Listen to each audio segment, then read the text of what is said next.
Hello प्यारे बच्चों, आप सभी का फिर से मेरी ऑनलाइन क्लास में स्वागत है। और हम पढ़ रहे थे बच्चों साउंड वेव्स या वेव्स के बारे में।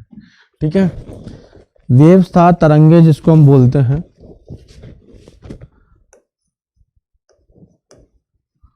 वेव्स मतलब तरंग। तो वेव्स के अंदर मैंने आपको बताया था कि जो तरंग होती है एक जगह से दूसरी जगह गति करती है। एक जगह से दूसरी जगह कोई जा रही है मान के चलो, तो उसके अंदर क्या जाता है? तो उसके अंदर जाती है बच्चों ऊर्जा, एनर्जी। ठीक है, कभी भी पार्टिकल्स जो हैं या उस तरंग के या वो रस्सी हो उसके पार्टिकल्स कभी भी गति नहीं करते हैं, वो थोड़ी ना जाते हैं, वो तो वहीं रहते हैं। लेकिन वो वाइब्रेट करते हैं ऊपर नीचे, कंपन करते रहते हैं, गति करते रहते हैं, जिससे कि ऊर्जा एक जगह से दूसरी जगह जाती है। तो उसके बाद हमने देखा कि भाई एक सेकंड में कितने कंपन हो रहे हैं, कंपनों की संख्या उसे बोलते हैं आवृत्ति।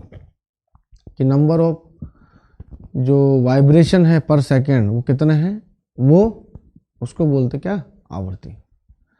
अब आवृत्ति के बाद हमने निकाला था कि एक सेकंड में भैया वो टाइम पीरियड होता है आवर्तकाल, कि एक पूरे चक्कर में कितने वाइब्रेशन हो रहे हैं, तो वो होता है आवृत्ति।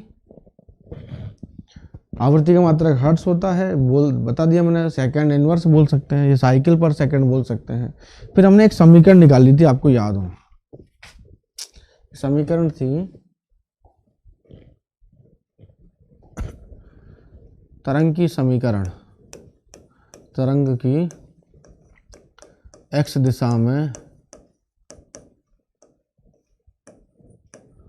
समीकरण।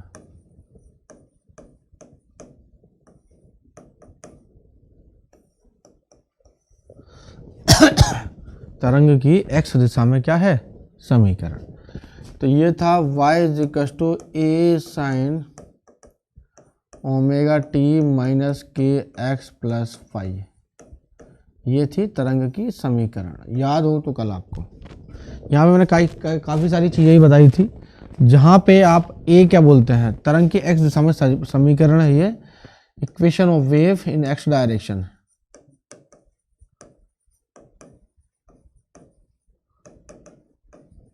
Positive x direction. ठीक है,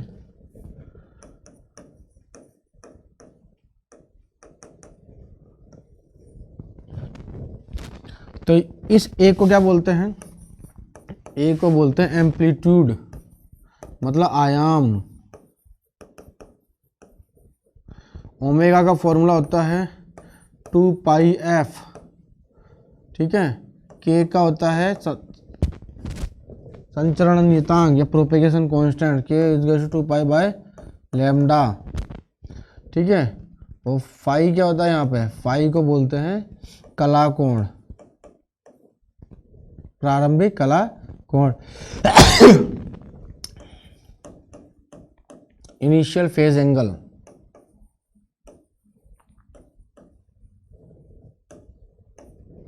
ठीक है, इसमें तो बच्चों अब ये वाली इक्वेशन है ना, अलग अलग तरीके से भी बन सकती है। ठीक है, अब जैसे मान के चलो ओमेगा की वैल्यू रख दी, सुनना ध्यान से,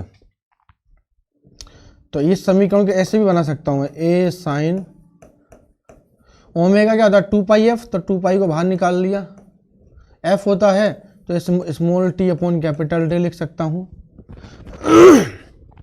ठीक है, ये होता है 2π बाहर निकाल लिया तो x/λ हो जाएगा। ठीक है, तो इसे ऐसे भी लिखा जा सकता है +φ। फाई तो जो भी एंगल वगैरह होगा वो एंगल आ जाएगा, तो ये ऐसे भी लिख सकते हैं 2π t small t by capital T minus x/λ + φ। Clear है जी? तो ये समीकरण बोलो, ऐसे बोलो चाहे ऐसे बोलो, एक ही बात है, इसमें कोई दिक्कत नहीं है। तो एक सवाल देता हूं मैं आपको, उस सवाल को कंपेयर करके, तुलना करके आपको मान निकालना है। ठीक है, कि कौन सी चीज क्या है। सवाल है,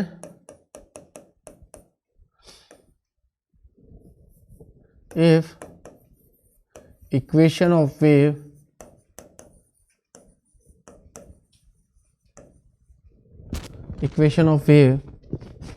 y इक्वल टू 5 साइन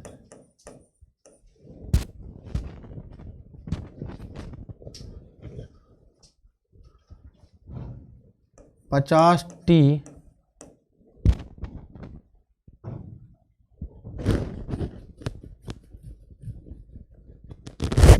कितना है 50 टी, या ऐसे लिखो उसको 50 पाई टी माइनस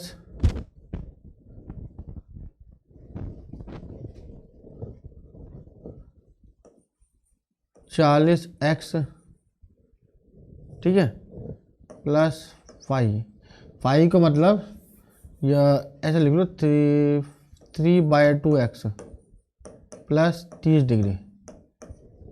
तो ज्ञात कीजिए, तो देन फाइंड, पहला आपको फाइंड करना है क्या, एम्पलीट्यूड मतलब आयाम, एम्पलीट्यूड मतलब आयाम,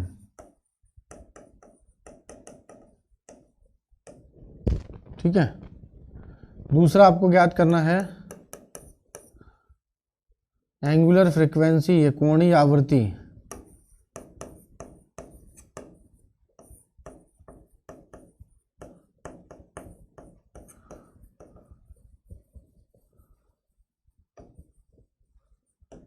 एंगुलर फ्रीक्वेंसी। तीसरा है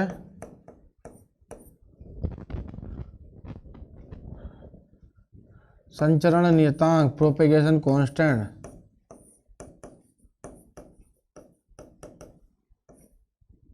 या इसकी जगह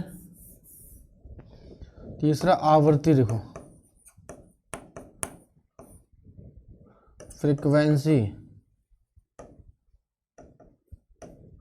चौथा है संचरण नियतांक,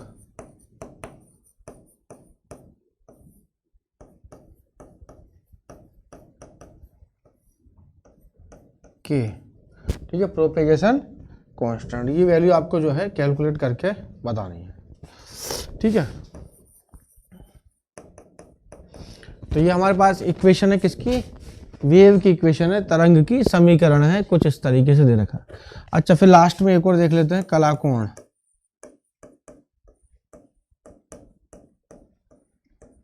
फेज एंगल, ठीक है। तो सबसे पहले आप देखो यहाँ पे y = 5 साइन, तो y = 5 साइन, तो a जो आयाम दे रखा है तरंग से तुलना करने पर, तो तरंग से तुलना करने पर ये हो जाएगा y = a sine omega T minus के एक्स प्लस 5। ये समीकरण है x दिशा में, किसमें, x दिशा में। तो a का मान कितना जाएगा, a का मान हो जाएगा 5, ये मीटर में है, ये क्या है, ये मीटर में, मान लो इसको मीटर में है, तो आयाम में मीटर में है, ठीक है। तो आयाम कितना रहेगा, एम्पलीट्यूड 5 मीटर। उसके बाद कोणीय आवृत्ति ओमेगा, ये फॉर्मूला था 2πf, ओमेगा की वैल्यू कितनी होती है, ओमेगा इक्वल टू 2πf। तो ओमेगा कितना जाएगा यहाँ पे,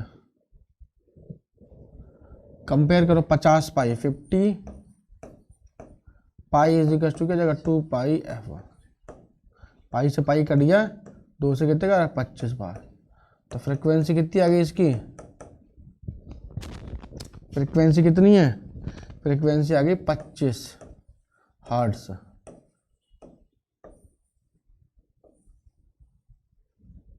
ठीक है। इसमें एक और कर लो, तरंग का वेग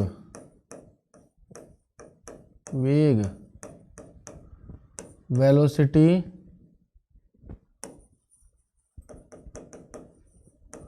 ऑफ वेव, ठीक है, वेलोसिटी ऑफ वेव, ये भी निकालना है, ठीक है। तो बच्चों सबसे पहले हमने ये निकाला तरंग का आयाम, तरंग का आयाम क्या होता है, ये। फिर उसके बाद दूसरी तुलना करी तो हमारे पास आई कोणीय आवृत्ति, कितनी, कोणीय आवृत्ति जो कितनी है, ओमेगा = 2πf। तो मान रख दो, यहाँ से तुलना करना, 50 पाई तो 2 पाई एफ, पाई से पाई कट गया, 2 से 25 बार, तो फिर आवृत्ति भी आ गई, फ्रिक्वेंसी 25 हर्ट्ज। क्लियर है। फिर उसके बाद तीसरा देखो, आवृत्ति निकालना है। आवृत्ति तो हो ही गया, कोणीय आवृत्ति भी हो गया। कोणीय आवृत्ति यदि देखें, अच्छा ये दूसरा कोणीय आवृत्ति कितना है, 50 पाई, और ये होता है रेडियन प्रति सेकंड, रेडियन प्रति सेकंड। और तीसरा जो निकाला हमने आवृत्ति, ये तीसरा आवृत्ति निकाल लिया। चौथा संचरण नियतांक, तो K इक्वल टू होता है संचरण नियतांक या प्रोपेगेशन कांस्टेंट।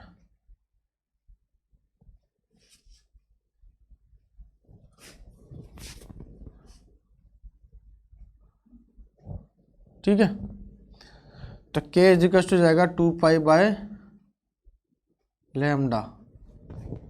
अच्छा K की वैल्यू निकालो पहले, तो K की वैल्यू कितनी जाएगी यहाँ पे, K की वैल्यू यदि चेक करें तो K इक्वल टू है 3/2। K की वैल्यू है कितनी, 3/2। ठीक है, तो यहीं पर ही लिख देता हूं मैं 7वां, एक और पॉइंट बढ़ा देता हूं मैं। ठीक है, यहां से आपको वेवलेंथ निकालनी, तरंग दैर्ध्य, वेवलेंथ।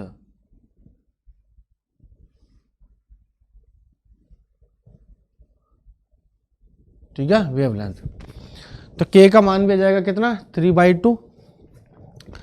अब लेकिन K equal to 2 pi by lambda होता है, तो इसी से निकाल देता हूँ मैं, 7वां यहीं पे कर रहा हूँ। ठीक है, तो ये हो जाएगा हमारे पास 7वें का answer, K equal to 2 pi by lambda.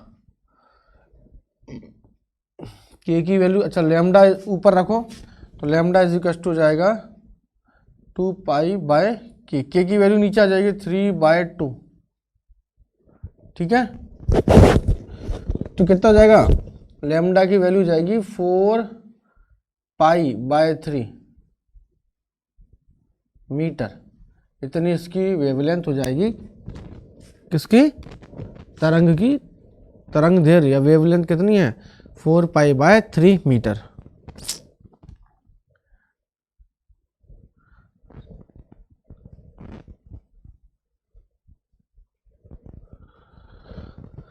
ठीक है, अब 5वां देखो, कला कोण, सीधे सीधे दिख रहा है कला कोण, मतलब फेज एंगल।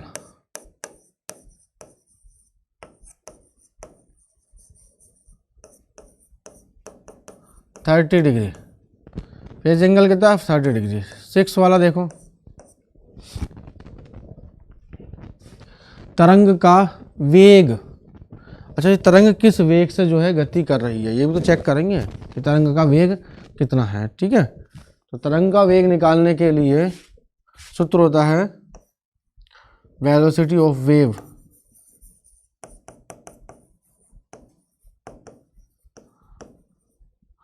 v बराबर ओमेगा बटे के।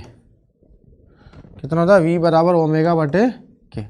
तो ओमेगा कितना है, ओमेगा ओमेगा ओमेगा 50 पाई, कितना है, 50 पाई ओमेगा। के कितना है, के देखो, के है 3/2, 3/2, तो कितना जाएगा 50, मतलब 100 पाई बटे 3। ठीक है, 100 पाई बटे 3, मतलब 314। 3.14 को 100 से गुणा करेंगे तो 314/3, कितनी बार कटेगा, ये जाएगा 1, और ये 1 3 4, 104.6 मीटर प्रति सेकंड। अब ये वेग, ये जो तरंग है ना, तरंग का जो वेव आया है, ये कितने से चलेगी, 104.6 मीटर प्रति सेकंड के वेग से। बात समझ में आई। ठीक है, तो ये है बच्चों। तो कभी भी कोई भी तरंग की समीकरण दे दी जाती है तो वो होती है 5 साइन, मतलब a sine omega T minus के एक्स प्लस 5। फिर आपसे आयाम पूछ लेगा, फिर कोणीय आवृत्ति पूछ ले, आवृत्ति पूछ ले। ठीक है, कला कोण, तरंग दैर्ध्य, तरंग का वेग। अच्छा, आवर्तकाल भी निकाल सकता हूँ क्या मैं, 8वां पॉइंट। अच्छा, आवर्तकाल भी चेक करता है। टाइम पीरियड,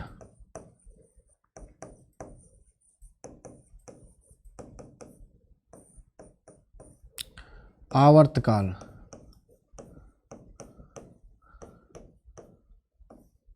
अच्छा, आवर्तकाल का सूत्र क्या होता है? टी बराबर होता है 1/आवर्ती।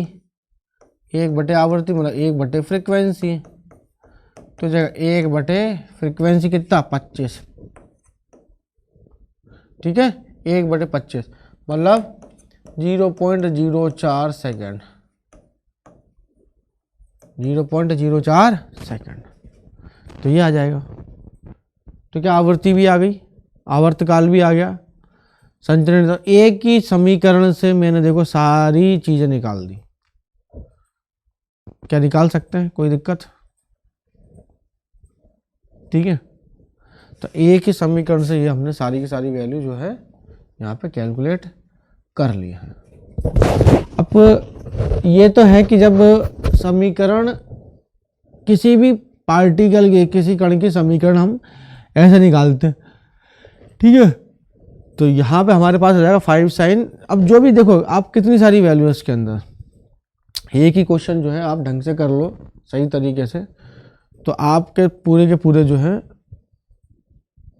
थ्योरी है वो कंप्लीट हो जाएगी। ठीक है, अच्छा और भी कुछ निकाल सकते हैं। तो आवृत्ति हो गया, आवर्तकाल हो गया, कोणीय आवृत्ति हो गया, तरंग संचरण हो गया, तरंग का वेग हो गया, फेज एंगल हो गया। ठीक है, फिर उधर से लैम्डा की वैल्यू निकाल दी। ठीक है, और वेग भी निकालने का सूत्र एक v बराबर एफ लैम्डा भी होता है। वैसे v बराबर एफ लैम्डा, आवृत्ति कितनी? 25, लैम्डा कितना है? 4π/3।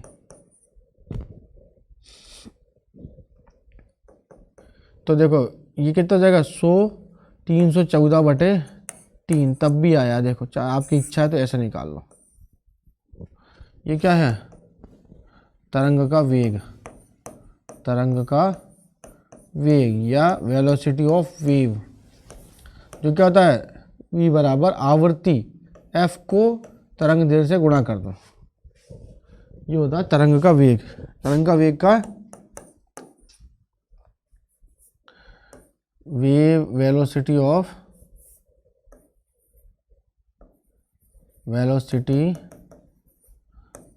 वेव, जिसे मैं v से रिप्रेजेंट कर रहा हूँ। किससे? v से, जो कि होता है f माना फ्रीक्वेंसी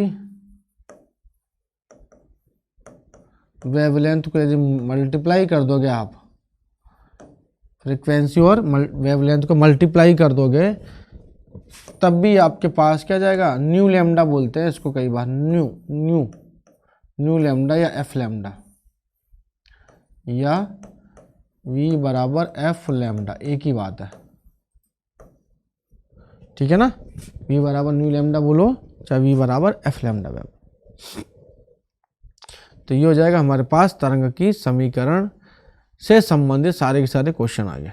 अब बताओ कोई दिक्कत है? वेग निकाल सकते हैं, वेग कितनी भी तरंग किस दिशा में जा रही है। भाई अब मैं डायरेक्शन पूछूं आपसे कि भाई किस डायरेक्शन में जा रही है, तो आप इसको देखकर बता सकते हो किस डायरेक्शन में जा रही है। तो -3/2 x है, तो ये पॉजिटिव x डायरेक्शन में ये गति कर रही है, धनात्मक x दिशा में। यदि ये +kx होता, +3/2x होता, तो मैं बोलता ये ऋणात्मक x दिशा में गति कर रही है।